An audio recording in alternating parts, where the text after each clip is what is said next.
Giống, Giống nó Triệu Lâm Na. đúng rồi, thằng Tân này, thằng Tân này nó cũng giống thằng Bảo. Thưa quý vị đại biểu khách quý, thưa các thầy cô giáo, các bậc phụ huynh, các bạn thay mặt tập thể chi đội 6A xin được gửi lời chào trân trọng nhất tới thảo quý vị đại biểu và khách và khán giả có mặt trong ngày hôm nay.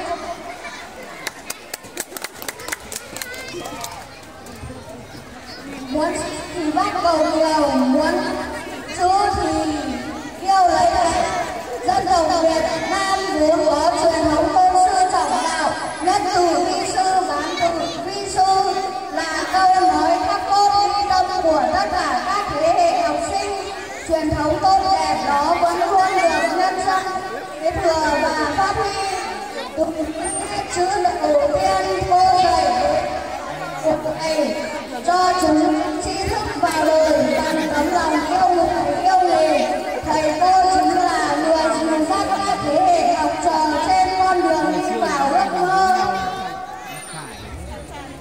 Thầy được tôn vinh là kỹ sư tâm hồn, nghề dạy học là nghề cao quý nhất trong những nghề cao quý, vì nó đã sáng tạo ra những con người sáng tạo, thực hiện theo lời dạy của Bác Hồ kính yêu, vì lợi ích năm trồng cây, vì lợi ích trăm năm trồng người, để tỏ lòng tri ân các thầy cô những nguồn thầm đưa chúng qua để đi đến bờ tương lai người sáng.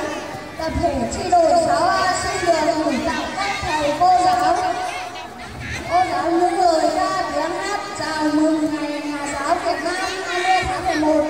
Thầy cô là vầng trăng soi sáng những đêm rằm, thầy cô là gió mát những trưa hè tuổi thơ, thầy cô là tất cả nâng bước em vào đời.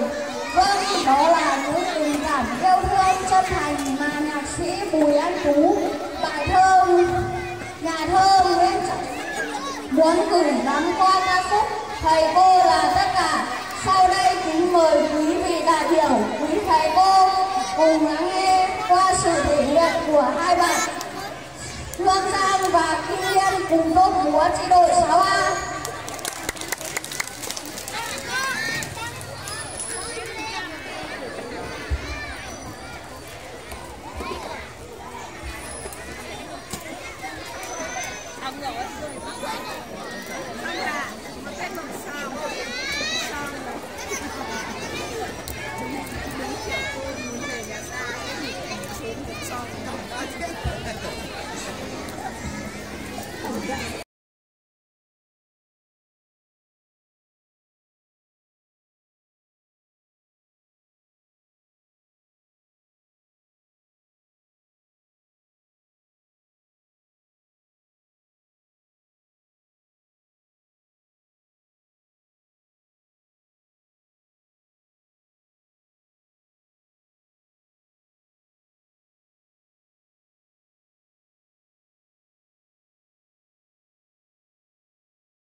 Nam.